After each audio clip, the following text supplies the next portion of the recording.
Never in the history of music has there been an artist so loved, yet so tragically misunderstood.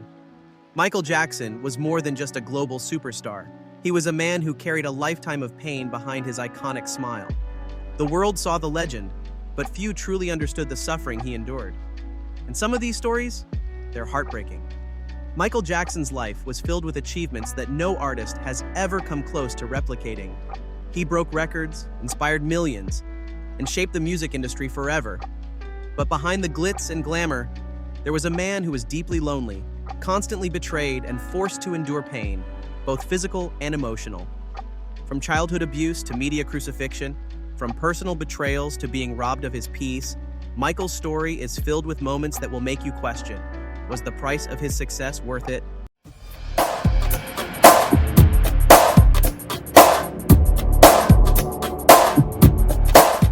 Michael Jackson's rise to fame wasn't just a story of talent, it was a story of pain. From a young age, he was forced into the spotlight, not by choice, but by the demands of his father, Joe Jackson. Joe was more than just a strict parent. He was abusive. He would constantly insult Michael, belittling him by calling him big-nosed, and even cruelly saying, "You're too black to be my child." These words cut deep, leaving wounds that never fully healed. Michael spent his entire life struggling with self-esteem issues, a battle that only grew worse as time went on. But the pain wasn't just emotional, it became physical too. As he got older, Michael was diagnosed with lupus, an autoimmune disease that caused extreme skin sensitivity and swelling. The treatment he underwent for it altered his appearance, giving him what some described as a moon face. The world mocked his changing looks, never realizing that behind the transformations was a man battling a painful disease. In January 1984, Michael's life changed forever. He was filming a Pepsi commercial when something went terribly wrong. A pyrotechnic explosion went off at the wrong time, and his hair caught fire. The flames burned his scalp badly, leaving a painful bald spot about the size of a palm. The pain was unbearable, and doctors gave him strong painkillers to help. This was the moment that started his struggle with painkiller addiction. From then on, he had to wear wigs and hairpieces to hide the bald spot. It wasn't just a physical scar, it was a painful memory that stayed with him for the rest of his life. But that wasn't the only thing he had to hide. Michael's fame was so extreme that he couldn't go anywhere without being followed. Even a simple trip to the store or a walk in the park was impossible. To experience even a little bit of normal life, he started wearing disguises, wigs, sunglasses, hats, and even fake mustaches, just to blend in. He wanted to feel what it was like to be a regular person, even if it was only for a short time. Michael Jackson's Bad album was a massive success. At the time, it was the second best-selling album in history, with hit after hit dominating the charts. But despite this, at the 1988 Grammy Awards, he didn't win a single award. Not one. The music industry turned its back on him, robbing him of the recognition he rightfully deserved. It was a clear sign that awards weren't always about talent or success. They were about politics. Michael didn't complain, but the snub was obvious. He had broken records, yet they acted as if his work didn't matter. As successful as he was, Michael never truly felt free. Fame was like a cage, and no matter where he went, he was followed, chased, and watched. He couldn't walk down the street without crowds forming. He couldn't go to a restaurant without being mobbed. Even in his own home, cameras and helicopters would invade his privacy. He once said, "I am the most lonely person in the world." The world adored him, but very few really knew him. To fill the emptiness he felt inside, he created Neverland, a magical place for children to play and experience the joy he never had as a kid. He built amusement rides, a zoo, and a theater, hoping to bring happiness to those who needed it. But even this dream was taken from him. Greedy people saw his kindness as a way to make money, accusing him of terrible things just to get a payout. The place that was meant to be a sanctuary turned into a nightmare, forever tarnished by lies and betrayal. Michael Jackson was known for his incredible performances, but behind the scenes, he was pushing his body beyond its limits.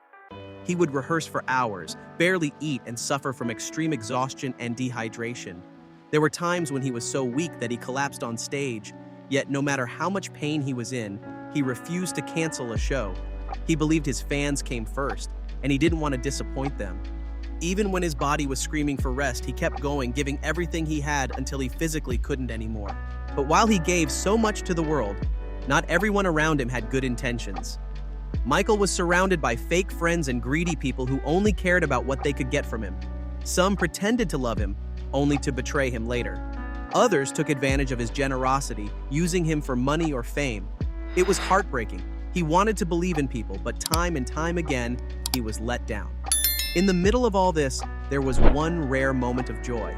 In 1993, at the age of 35, Michael celebrated his first Christmas. Growing up as a Jehovah's Witness, he was never allowed to celebrate holidays. But that year, his close friend Elizabeth Taylor surprised him with a Christmas tree, gifts, and holiday decorations. It was a small, beautiful moment that reminded him of what he had missed as a child. The first false allegations against Michael in 1993 shattered him.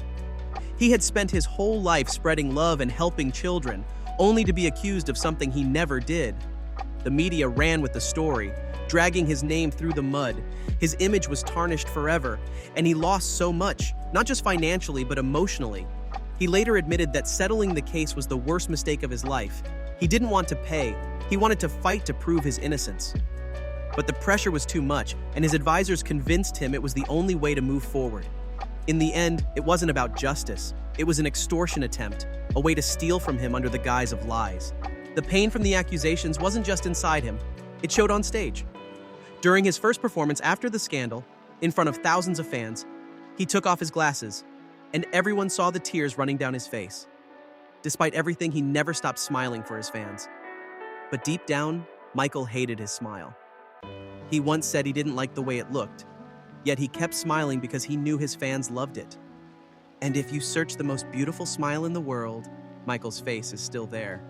People often judged Michael for the way he raised his 3 children.